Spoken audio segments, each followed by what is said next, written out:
She leaned in during the toast. No Smolino panic, just a whisper. "We have to Levino." He blinked. Why her eyes didn't move from the stage where my brother held Hisbard's hand, smug and shining.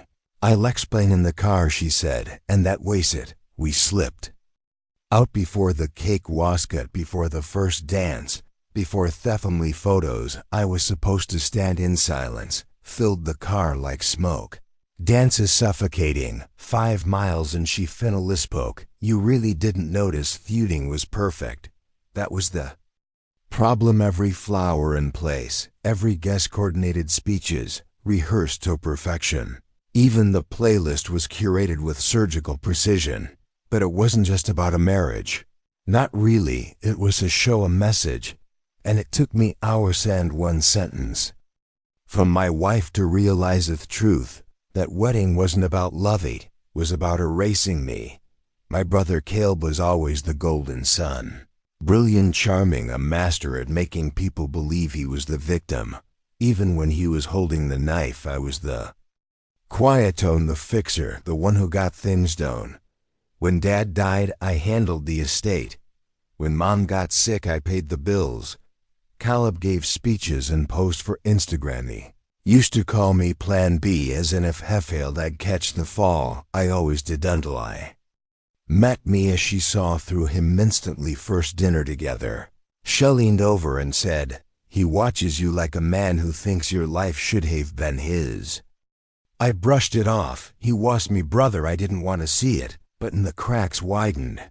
He flirted with Mia once, twice, then said it was a joke. He borrowed 10 grand from me, still hasn't paid it back.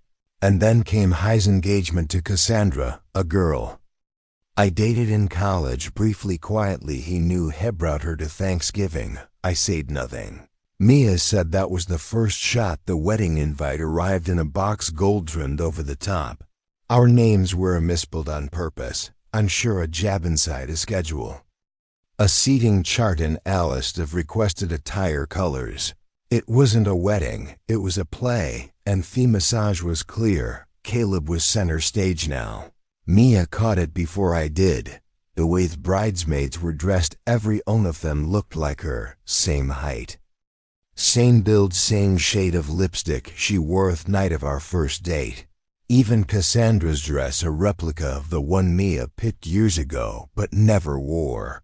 That wasn't a coincidence. That was strategy, that was personal. Mia leaned back in the passenger seat and said, "That wedding was about them. It was about humiliating you."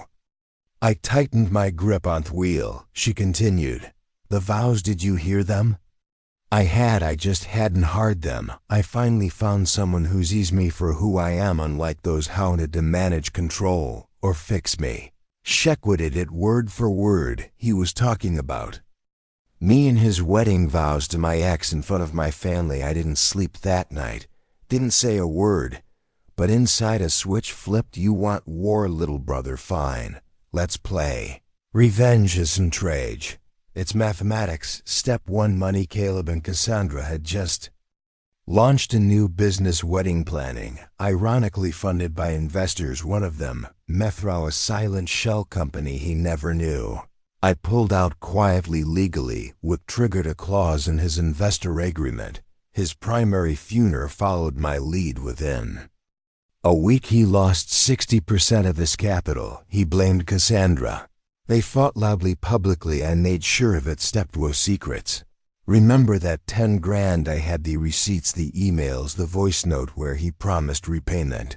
I forwarded them to a journalist covering influencer feeds, added a timeline of his borrowed money trail. She bit hard. The article dropped on a Tuesday. Golden Groom, or grifter family chat, exploded. Step 3, Cassandra. She didn't know he slept with her best friend a month before feuding. I did. Found it on his old phone when he asked me to fix it. I fixed it, sent the messages to her anonymously. She packed her bags that night. The confrontation came 2 weeks later. He showed up at my door, disheveled, shaking. "You did this," he hissed. I stood there calm. "You orchestrated all of it." I looked him in the eye. "You made it, Ashow," I said. I just gave it an ending. He lunged. Mia stepped between us. I'd rethink that, she said cold. You're not the victim here. He left Nothreats just silence defeated. That was 6 months ago. His business is gone. Cassandra's engaged again to Samian Eels. Caleb moved cities. No one sends updates, and me, I'm still here. Mia and Ego walking on Sundays. We laugh more, breath more, and sometimes when it's quiet, I remember that wedding, the lights, they vows, the applause, and the whisper that changed everything. We have to live. Best advice I ever followed. Please like, subscribe, and share story.